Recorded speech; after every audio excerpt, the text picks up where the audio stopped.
Get the kettle on, grab a brew, because you're listening to Coffee and Dark Reads.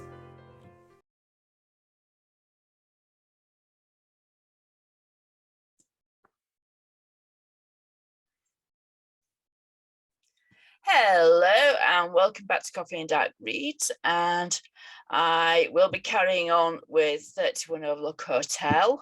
First, going to catch up on a couple of little things. First of all, Meant to Be Mine is now out. That's the Books on the Beach charity anthology for 2021. Obviously, the signing should have been this year. It's been put back to next year. So, looking forward to that. The book will be absolutely amazing. I actually love my story in it, and I highly recommend it. So you can find that on Facebook, you can find it on Amazon, you can watch my social media and get links, find it all over the place. Second thing is a bit of a shocker to me. I have actually been included in a second anthology, which obviously I put in for, which was the Steel Petals project for Steel Petals charity. And that's raising money and awareness for the BRCA gene mutation cancer research. And a lovely lady called Claire organised it after her own battle with the disease. And I wrote the poem, I submitted it. I really didn't think I was going to get in because she had so many people putting in stuff to her, and from so many talented people I know out there, but somehow I've made it in. Again, I will post links on all my social media, so just keep an eye out on there, or you can find it, I believe it's on Facebook, or if you look up steelpetalscharity.com, you'll find it over on there. That's where you can order it from as well. I've ordered a copy that from there because you can get it signed by Claire herself. Okay, so we're going back to Overlook Hotel, and we are doing Interlude in chapter 4 this week.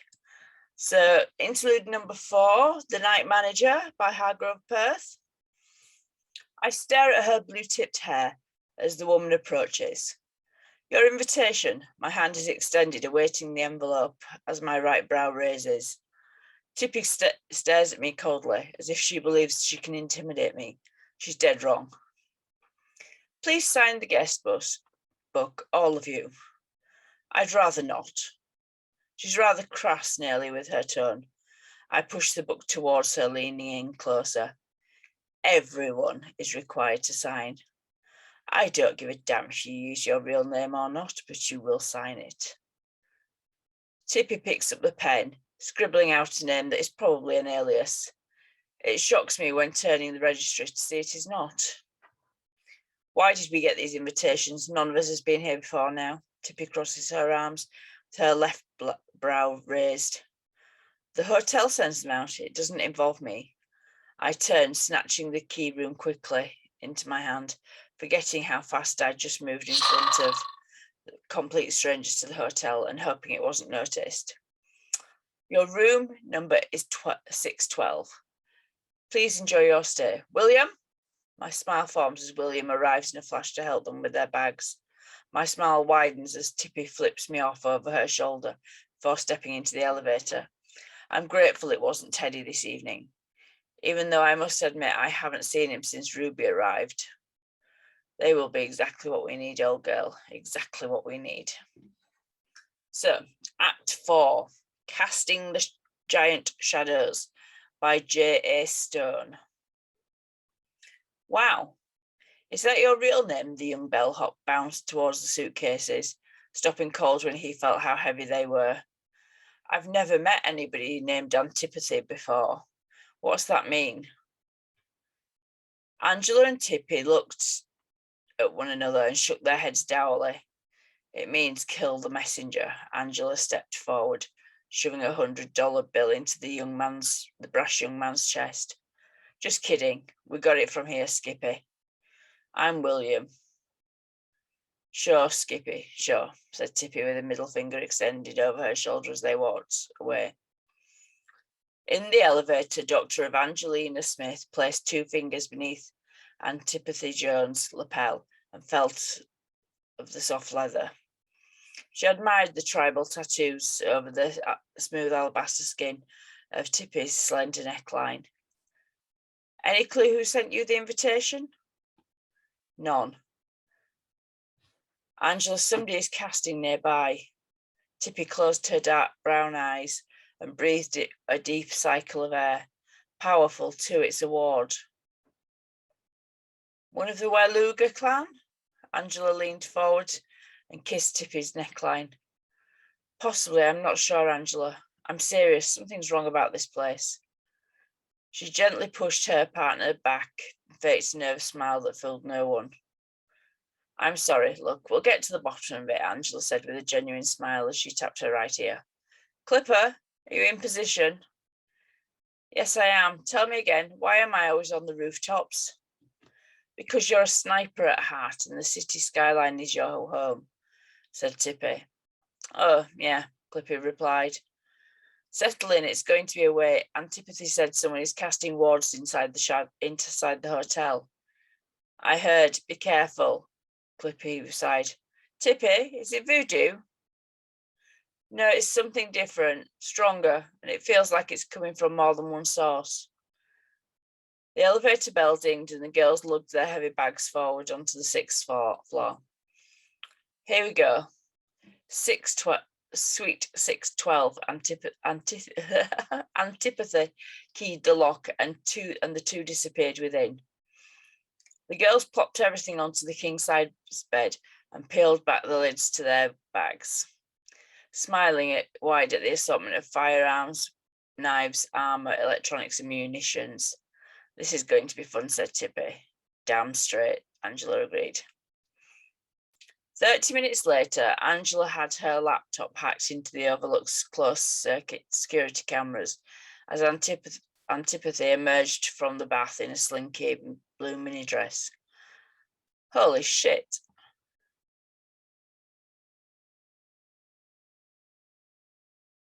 Angela, you see me naked every night. Tippy hated the attention. Yeah, but damn, girl. Angela whispered, taking in her partner from head to toe. Tippy had pitch black straight hair, dyed blue at the tips, those gorgeous tattoos, the body of an athlete, and tech boots. Really? Hey, I need somewhere to put a knife. Respect. Angela replied with a glossy smile as she turned her gaze on the screens. Wait a minute. She leaned in and Antipathy placed her hand on her shoulder. That's not the Overlook Hotel. Antipathy peered closer. But it is. Look, that's the grand ballroom we saw on the way in, said Angela. It's just older. It looks abandoned, said Angela. The silk drapes are rotting in the background, and yet the cameras still work. Guys, Clipper's voice shouted in their ears. Angela jerked like a spooked kid, but Antipathy continued to stare at the camera feed, showing a desolate hotel that seemed hundreds of years in disrepair, void of any life. What's wrong? Tippy asked. Shit, okay, I'm seeing things. What did you see? Angela stood and moved to the window. I could have sworn one of the gargoyles moved over there. At the glass, Angela waved to the 3 flashes of light from across the street. Hey, she smiled. Hey, right back. Clipper exhaled and got up to stretch. Yeah, I'm seeing things. Are you? Said Antipathy, handing Angela the brush for the Overlook and pointing to the roof in the photo. No gargoyles. This building doesn't have any noble guardians. I see one on each corner. Hold on. Clipper took several photos with her phone and forwarded them to AWOL's remote server. Okay, that's jacked up. Antipathy spoke with a half grin at the fresh pictures of an entirely different structure. Things were really getting interesting. Angela, slip into something tight. It's time to check out the grand ballroom. The halls were bustling with guests, mostly giving the 2 beauties a wide path. throwing back strange glances of fascination, curiosity, and raw lust. Angela chose a red sequin dinner gown, bearing her shoulders and all of her back. Her deep auburn locks fell down like water over a sun-kissed canvas. On the ground floor, they accepted champagne from a passing server and crossed the massive threshold to the vaulted ceiling chamber of crystal and polished brass. It's beautiful, said Angela with wide eyes. Yeah, Antipathy responded, her big brown orbs narrowed as she surveyed the ballroom, noting the exits and entries and then all of the strange people. Something's definitely not right. Look at the guests. Definitely gothic. I love the clothes. Angela smiled at a passing couple who paled ghostly white, gaunt, and seemed very hungry. She felt Antipathy draw closer. Angela, some of these guests are not entirely human. What the hell you say? Asked Clipper through the ACOM. Look closer, Antipathy breathed deep. See? Holy shit. Angela tensed, but Tippy touched her shoulder and rubbed it gently. Relax, sweetie, find your calm. They can sense your fast metabolism. Just be cool. Here, a stupid toast. Antipathy raised her glass and shook down with a laugh as two very serious, very curious men walked past. Angela barked out a fake chuckle as well and followed with her sparkling glass. I need my guns, whispered Tippy. And my glove, added Angela. And my leather jacket. Come on. Back to the room? Yeah, follow my lead. Tippy snatched another drink from a moving tray and giggled like a kid. Angela did the same, and the two made for the elevators in the lobby, pretending to be drunk. Will somebody tell me what's going on? Asked Clipper from the roof across the street. Hello? Clipper, get over here as calm and cool as you can, said Angela. Moments later, she moved to the bed and found her coveted glove. She slipped on the fingerless black neoprene and checked the cartridges filled with needles. On the back of the wrist were 3 injection points, a neurotoxin, a healing compound of antibodies and proteins, and a potent horse tranquilizer, enough to take down a grizzly bear. What did I just see? The undead. Yes, sweetie, those were real vampires.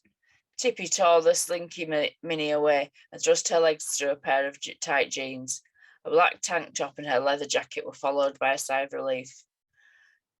You really hate dressing up, Angela chided. It was true. Girls, I'm in the elevator, said Clipper. I swear, they need to pass some sandwiches around in this place or something.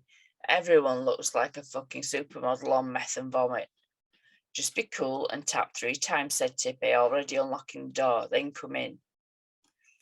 Roger, see you in a second. Do you think the neurotoxin would even work on a bloodsucker? Angela ran her fingers across the loaded cartridges for her gloves. Nope. Tippy returned to her side and raised a 45. She ejected the clip and fished through the side pouch. There we are. She found a different magazine and pushed it into the cartridge. Pure silver. What about my red cartridges? Asked Angela, and Tippy paused for a hot second. The red needles carried a molecular compound that mimicked the death of the victim. I don't know. I mean, vampires are technically dead already. But the bacteria, lichen, and insects are not coming home for them. They must not secrete in that particular hormone, answered Antipathy.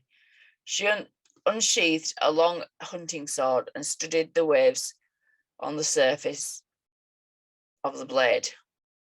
It's a pheromone, to be precise. Yeah, well, I'd be interested to see what happens. 3 taps on the door and Clipper entered, locking it tight behind her. So what? This is a coven or something? She asked, immediately going for the firearms. Not sure. I need to meditate and get a better feel for the electromagnetic energy in this building. Tippy walked across to the corner of the lavish suite and plopped down on the carpet in a half lotus. Angela, we can't go shooting up a hotel. We need to find out why Antipathy was invited here. Clipper spoke like a big sister. I know. Besides, there's just too many guests. I saw plenty who looked normal to me. There may be a lot of innocence in here, Sarah. Did you see the camera feeds? Clipper blushed. She loved it when Angela called her by her real name. Old crushes never really die. I haven't. Check it out. It looks like a ghost town. Angela allowed her sequin dress to fall. She pulled thick leggings on, a leather vest by itself, and her tall suede boots. See? What? Angela turned round and shook her head. Sarah was staring at her like a transfixed idiot, like a teenage idiot transfixed by the simple act of her changing her clothes. Stop that. What? That. Gosh. Clipper gazed down at the screens. Her composure quickly changed and she sat down, leaning in. Okay, this isn't possible. Is this another hotel nearby? That's a real-time feed, sweetie. Angela pushed her face next to Sarah's. Gotta be a joke. I think it's another dimension, Antipathy suddenly spoke, while abruptly standing. She joined the girls. This place is some sort of gate or meeting place where our dimension touches or intersects with another plane of existence. Can you water that down for a military girl? Asked Clipper, blushing yet again. That's just it. Tippy shook her head. I can't. I think we are actually looking at another dimension in time and space. A loud knock came on the door, and all three girls jerked, spinning around with weapons high. They hugged the walls when the knocking came again. Antipathy approached the door and opened it with her 45 nestled behind her back. It was a beautiful woman. She wore a turn-of-the-century naval coat with shiny brass buttons, black leggings, knee-high suede boots. The beauty tossed her curly platinum locks to the side and squinted her blues. Aren't you going to let me in? You mean invite you in? I cannot. This is not my home. Antipathy shot right back. I am the night manager. I need to speak with you, Antipathy Jones. You know me? Of course. She smiled coyly and entered the room. Antipathy let her pass. I see you've brought the AWOL girls. Champion. You need not shoot me, noble assassins. They lowered their weapons. Did you see the invitation? Asked Angela. Why, yes. She met Angela's eyes for a second.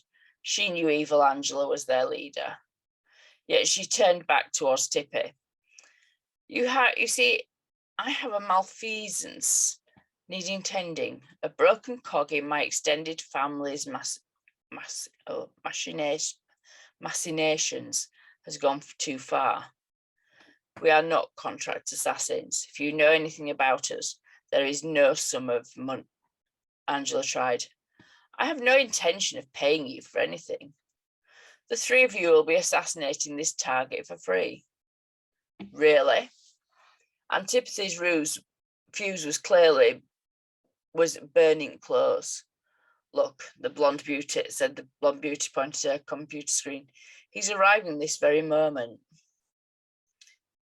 Angela, Clipper, and Tippy moved closer, staring in amazement as the shadowy figure of a cloaked man entered the desolate lobby. Her visage looked like a spectre or a phantom. You want us to shoot a ghost? Clipper was straight to the point. This is how my cousin appears in a different reality. Here and now, within these walls, he is quite tangible and whole. I knew it, Tippy grinned. Another dimension right there. What did your cousin do? Asked Angela.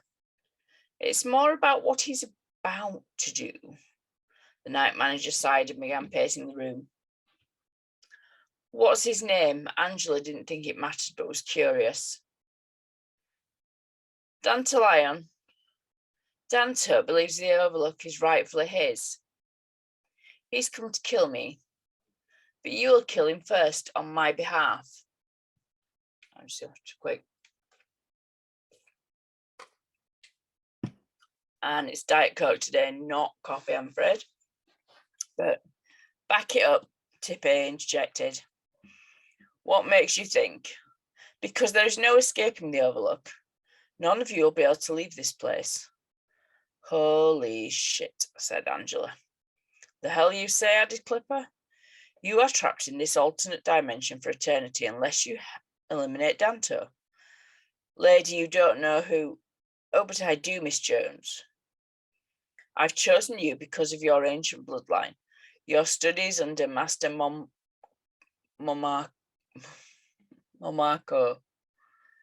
and Prince Aaron of New Orleans. Tonight there will be a masquerade ball in the Grand Ballroom.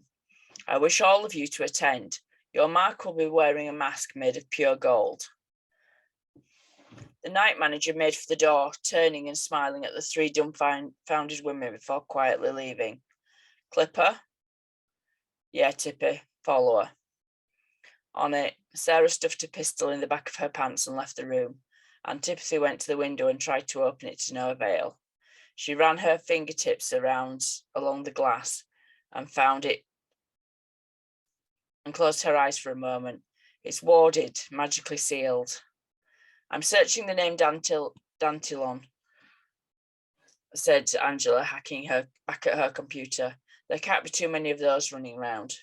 I need to get a message out. Tippy returned to the corner of the room and sat in a meditative pose. She calmed her mind and waited for her electromagnetic waves in the air to gain substance. The building was encased with energy. She followed the walls in her mind, searching for gaps or holes in the matrix. Nothing. Within the building was alive with the pulses and patterns of highly charged waves, gatherings and clusters of life forces and brief expulsions. Dozens of entities were present with cautious castings permeating every corner. The Overlook was bursting with magic. Antipathy concentrated, clearing her subconscious, gathering her strength. She called out into the ethos. Serena of the Golden Willow, can you hear me? Serenity. Tippy, Angela's soft voice beckoned like distant thunder. Jones. She heard a second voice, much stronger. Serenity, I need help, I'm trapped. Tippy cried out, only to be met with silence. Tippy, wake up, she heard a whisper like a faraway bird. Tippy, come on. Closer still till she felt the hands on her shoulders, and Tippy came back to life. Tippy, Angela shouted, finally opened her eyes to the waking world. I'm here, she said, realizing she was laying on the bed. Angela and Clipper were hovering over her with concerned gazes. Both of them had tears in their eyes. Had they been fighting? How long? It's been 6 hours, said Angela, helping her sit up. The night manager, she made good on her word. We're safe now, said Clipper. We have a few problems, though. I think that I got a message out to Serena. What happened? Antipathy stood and shook her head in clear of the haze. Oh, your message was received, Tippy. I killed the bellboy, said Angela by mistake. And I killed Dantilon, added Clipper on purpose. Blew his fucking head off, Angela grinned. The night manager wasn't kidding. She bumped knuckles with Clipper. What? Tippy sat back down, realizing they were no longer in the luxurious room 612. She saw the logo of a different hotel on a towel stained with blood. Angela and Sarah were both beat up and bruised like they'd been fist fighting a demon. She realized they had indeed.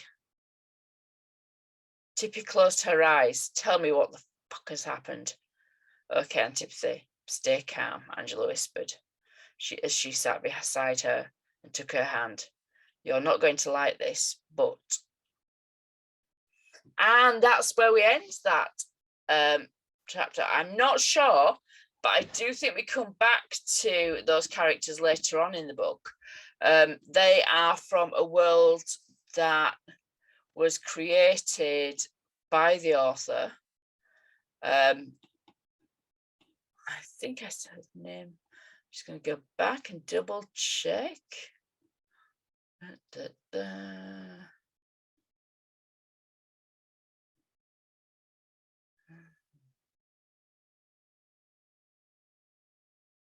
Yeah, J.A. Stone, which I should know, but I don't want to get anybody's chapters wrong. These characters are part of their series that they have ongoing. As I say, if you want to download free copies of the book, you can get it on Amazon, and you can read along and find in the back all the links for all the different authors. However, also this week, because it's my birthday on Thursday, at various points this week, all my books will be free, starting today with Disintegration and Other Stories. So I'm going to say goodbye now to the audio for the podcast, and I'm going to carry on over on YouTube. So I will see you all next week. Bye. And that's my little pause left now. I can see you all again. Oh God, you see the state of my hair? I've been fading it all down because I want to try doing something different with it next week.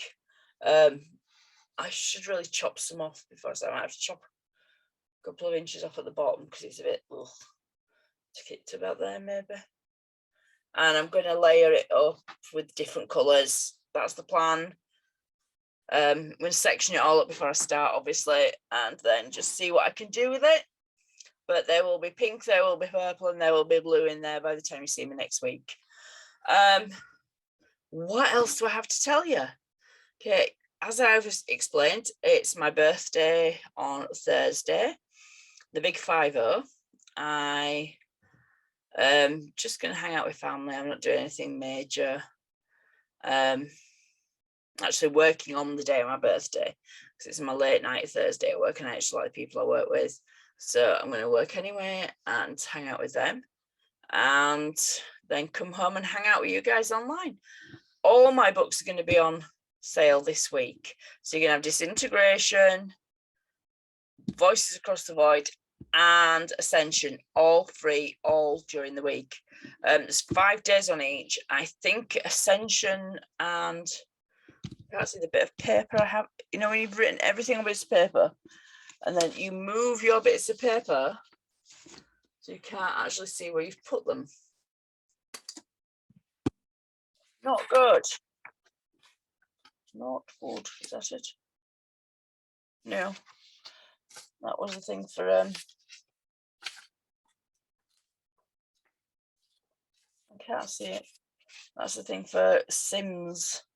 So I've just set up a thing on playing on Sims, where I want to try and do a little neighborhood and have one character that does every single job description and every divergence of it. So it's taken 55 characters, I think, to set up so far, and it's just a bit of fun. I like it every now and again. I've got a shiny nose. But yeah, see, this is the thing. I go off on these wild tangents now when I've turned the podcast off, and you guys at home get to see all sorts of madness. Tell you what I have read this week. I have just finished start last week, reading the beta copy, the art copy for Runaways Ruin Part 1 by Helen Bright, and I really, really do recommend you get the first 2 parts of that book. You are going to want to read them. You're going to want. My thing now is that I'm nagging her because I want the next part already. She hasn't even published this one. This one has not actually. She hasn't hit the publish button on it, but I want part 2 already. I am that person. I realized I wasn't before, but I am now. Her series has made me that person. I want that book film. So busy writing on mine. Hope to be able to share some more stuff with you about that later. I also need to work out sort of like how to like add things into here, because I'm not quite sure how to do it. There is a way that I should be able to like put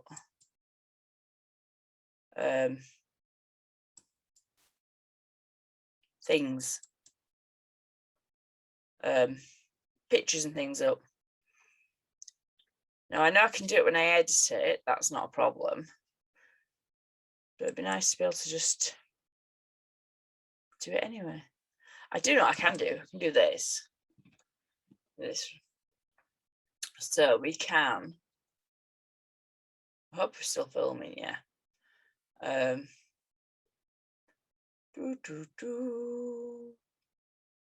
We can give ourselves a border. I can put myself in the crosshairs. Give myself some sunglasses. I don't know, I don't know. We can give ourselves a number 1. We can give ourselves silly masks.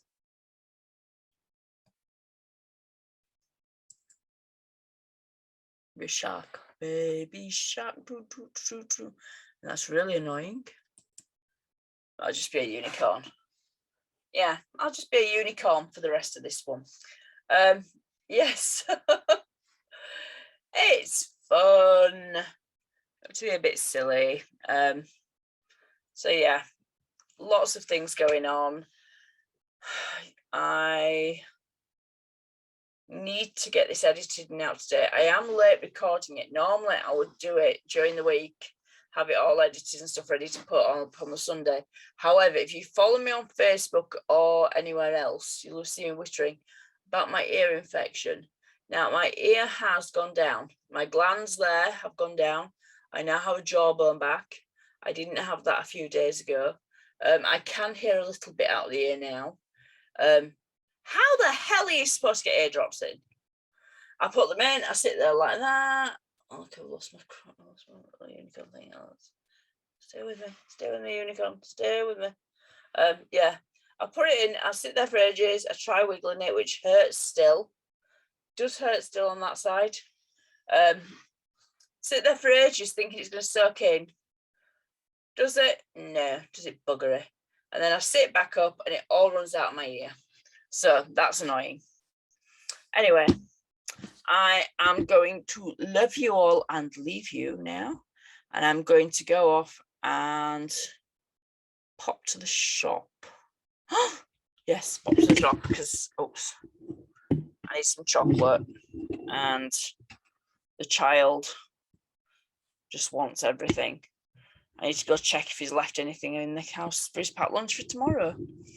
Because, you know, despite the fact that he has like 6 packets of crisps right now that should be in the cupboard for next week's packed lunch, there is always a good chance that he's eaten them already. So I'll see you all next week. Take care. Bye.